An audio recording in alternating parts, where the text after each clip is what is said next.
Mas não é você que me leva, não, doutor. Você.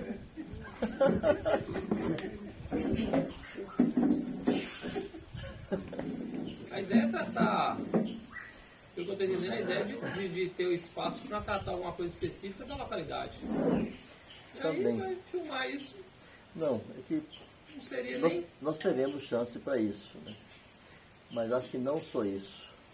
Porque se formos tratar coisas específicas, se só formos fazer isso, tem um monte de gente que vem aqui para ficar olhando as árvores. Vamos ter esse tempo também. Então, há uma série de pessoas aqui, de irmãos, que não tem nada específico para tratar da sua localidade. Vieram para estar conosco, ter comunhão e compartilharmos entre nós algumas coisas. Eu acho que cabe por algumas bases primeiro e não sermos tão pragmáticos de simplesmente sentar e tratar as coisas. Nós temos a tarde inteira aí para fazermos isso, parte da manhã até a noite, mas acho que algumas bases são necessárias serem colocadas antes, para não sairmos aí atirando para todo lado. Eu não sei quantos de vocês conhecem bem a história e como começou aqui no Brasil esse movimento de Evangelho do Reino, Propósito Eterno, etc. Isso começou na Argentina, ainda nos anos 60, evoluiu e foi tomando formas mais consistentes nos anos 70. Deus levantou alguns homens na Argentina que resolveram resgatar verdades que estavam aí esquecidas. Quando olhamos para a história da igreja, nós vemos que Deus foi agindo gradativamente. É como se fosse a tomada da terra de Canaã. E Deus disse para Moisés e Josué que eles não tomariam a terra de uma vez, porque eram poucos, para que as bestas feras do campo não se multiplicassem contra eles e eles não tivessem como combater tudo aquilo. Então, aos poucos vocês vão ocupando a terra. A revelação de Deus para a igreja não é diferente. Uma mesma geração acho que não consegue abarcar tudo e aplicar tudo e preservar tudo. Então Deus vem trazendo luz gradativamente. Quando olhamos a história da igreja, vemos que logo após a era apostólica, começou a haver diluições no ensino, na fé, na prática. E já no segundo século apareceu um tal de Montana, que foi a primeira grande divisão da igreja, porque eles se diziam guiados pelo Espírito. O primeiro movimento pentecostal alheio ao ensino apostólico. Nada contra o pentecostalismo, ao contrário, nós queremos, desde que sob a autoridade do ensino apostólico. E esse Montana começou a propalar muito ser guiado pelo Espírito, inspirado pelo Espírito. Eram chamados pneumáticos, né? De pneuma. E esse homem abandonou o ensino apostólico, porque agora era guiado pelo Espírito, e o Espírito é Deus. Por que eu vou ouvir apóstolo? E foi o primeiro grande movimento herético na história da igreja, que provocou uma grande cisão no meio da igreja. E deu origem ao primeiro credo da igreja. Então, os líderes da época escreveram o primeiro credo. A igreja crê nisso. E Montana foi tido por herege. É só para pegar um dos marcos da história da igreja que marcou essa diluição da verdade e a diluição da prática apostólica.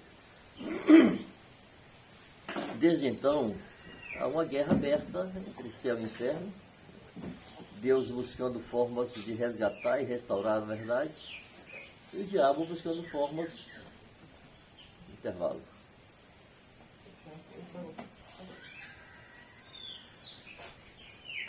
E quem estiver aí, Diácono? Diácono, não teve um momento que já quer trazer solução. Mas tá bom. Eu destaquei esse episódio de Montana, um marco na história. Mas quando olhamos a história da igreja, é uma guerra aberta, onde o esforço de Satanás é diluir a verdade, não vindo com a mentira muito forte para contrapor, porque aí fica muito desmascarado. As armas de Satanás sempre foi sofisma, no engano. Lá no Éden não foi diferente. Ele começa perguntando o que Deus disse, para ver como é que Adão respondia.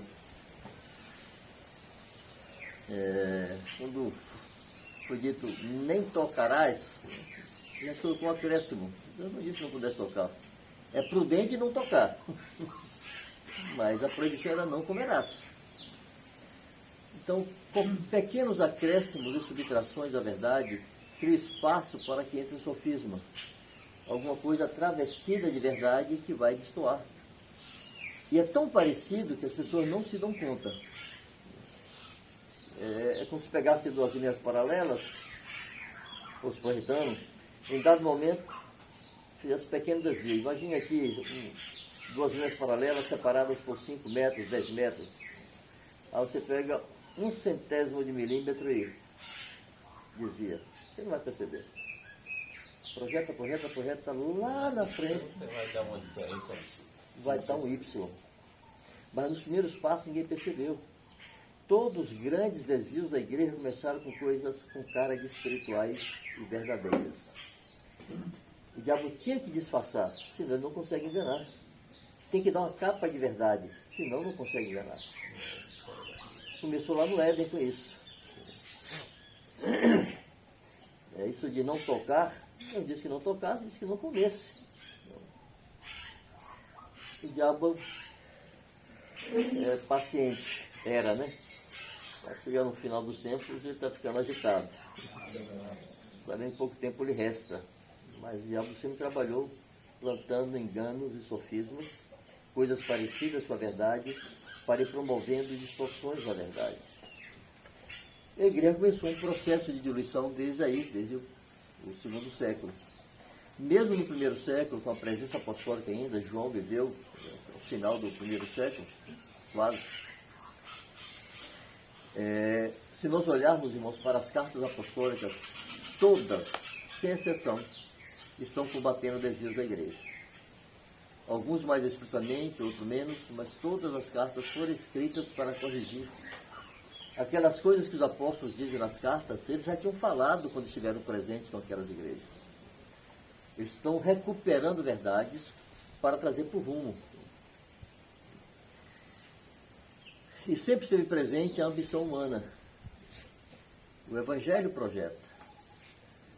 O Evangelho e a autoridade da igreja, aqueles que exercem alguma autoridade da igreja, recebem um tipo de investidura e tem um tipo de acato que é muito raro.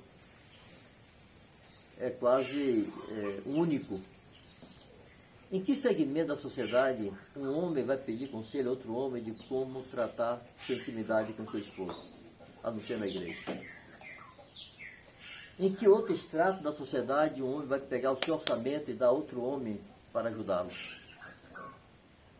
A não ser que seja um profissional, um empresário, quer ajudar suas finanças, contrata uma empresa de contabilidade, o que seja, mas tem um conselho pessoal, que faz um orçamento pessoal. Então, na igreja, as autoridades têm interferências em aspectos muito delicados. Homens vão falar de seus problemas no leito com sua esposa, para outro homem.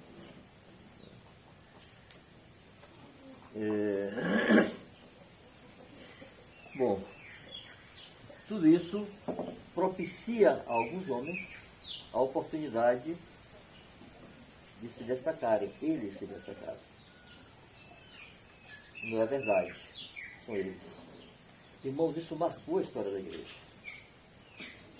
Quando esse Montana fez isso, ele se destacou, ele era um cara.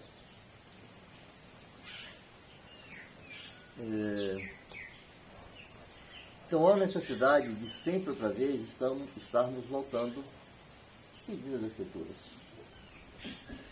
Então todas as cartas, sem exceção, foram escritas para corrigir. E foram escritas para instruir. A instrução já tinha estado presente ali, quando eles receberam o Evangelho, eles foram instruídos em toda a verdade. Então havia correções e esclarecimentos, havia argumentação para demonstrar que não era assim, era assim. Por isso Paulo fala, se alguém vier aí pregar outro evangelho que vá além desse, seja anátema. Irmãos, é tão importante recuperarmos a importância, é grave recuperar a importância do evangelho. Por que existe o evangelho? O que é o evangelho? São as boas novas do reino de Deus? O céu interviu na nossa perdição, o céu mandou o seu Deus se fazer homem para nos resgatar. A igreja não é uma invenção aí humana, uma organização que cada um faz o que quer porque acha melhor, mais bonito. Foi Deus intervindo para livrar a sua criação da perdição e restituir a ela a sua condição de sua imagem e semelhança. E para isto, ele se fez semelhança de homem. Para isso, Deus se despiu para ser como homem. E essas coisas vão perdendo a força na consciência de muitos. Porque o lidar com a obra banaliza a verdade, banaliza os dramas humanos, banaliza o pecado. E alguns começam a tratar a igreja como se fosse coisa sua. Todos os desvios da história começaram assim. Tratar a igreja como se fosse coisa sua. Aí entra o ego, entra a vaidade, entra o orgulho pessoal de cada um, entra a necessidade de afirmação de cada um. Irmãos, os que presidem, os que lideram, recebem um tipo de autoridade que é muito incomum. Como eu estava dizendo antes, que segmento da sociedade alguém vai abrir a sua vida conjugal para outro? Em que segmento da sociedade um pai e mãe começa a disciplinar seus filhos porque alguém está lhe orientando que a Bíblia manda fazer isso? Vai prestar conta de suas finanças a alguém? Então, a igreja tem um tipo de interferência na vida pessoal, familiar e íntima de alguém que é muito grande. Então, é necessário que os que presidem se agarrem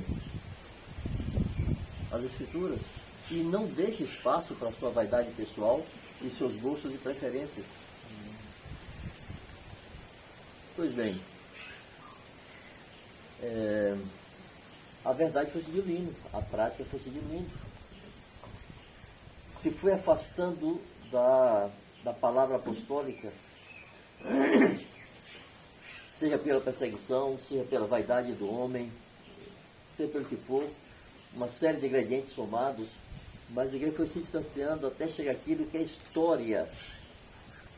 Não é história eclesiástica, a história trata como idade das trevas. A idade das trevas é o tempo que o catolicismo romano dominou o mundo ocidental. Por mais de 1000 anos, com pequenas expressões de homens e mulheres que se atreveram a se levantar e foram ferozmente perseguidos e muitos deles destruídos. Nas horas vagas, convém que vocês dêem uma pesquisada na história da igreja, do ano 500 até o ano 1500, ou do ano 400 até o ano 1500. Estou falando do ano 400, mas podia recuar até o ano 300. No ano 300, a igreja estava completamente diluída. Completamente diluída. De lá para cá só foi bagaceira. No ano 1500, precedido por alguns mártires, por homens que haviam morrido por causa daquilo que ele fez, Lutero e seus companheiros, Deus levanta homens que põem o marco. E que é o marco? Voltemos às Escrituras. Esse é o marco principal da reforma. O que está escrito? Porque as tradições têm tomado conta. Irmãos, cada um de nós, como líderes, presbíteros, diáconos, em nossas congregações, temos que nos perguntar: qual de nossas práticas substituiu o que está escrito? O que nós fazemos que não está respaldado no que está escrito? E não ter compaixão de botar fora. Não ter dedo para botar fora. se conviver com tradições que não estão respaldadas nas escrituras, é o princípio das desgraças da igreja. Concessões a coisas que não estão respaldadas nas escrituras, começam por aí todas as tragédias da igreja. Entender o que é absoluto, o que é relativo, o que pode ser adequado, o que não pode ser adequado. Há uma questão cultural de uma localidade ou outra, há diferenças, porque um risco igual, irmãos, é pegar um trem e estatizar. Estatizar, se é a palavra ou não? Mais tático. Tornar estático, obrigado. Rígido. É isso aqui. E o Evangelho não é assim, tampouco. Inflexível. Algo inflexível. As verdades são inegociáveis, mas uma série de princípios e práticas que se adequaram à realidade de cada um. Entendeu? Acho que nossas tradições são tradições, né? São tradições. Tomá-las como... Porque, Não tomá-las como verdades. Exatamente. Criamos tradições entre nós. Como os apóstolos também, né? Paulo fala sobre isso. Sim. Então, entender que isso não é lei, não é absoluto. Sim. É conveniente, adequado para aquele momento, para aquele lugar, Isso. se não é em outro momento ou em outro lugar. Só é muito pedido. Se fica como operador, seria bom se tomar a atenção de cada um. Pode ajudar bastante. Só não se inibam, por favor, quem for participar, tá? Mas... Não.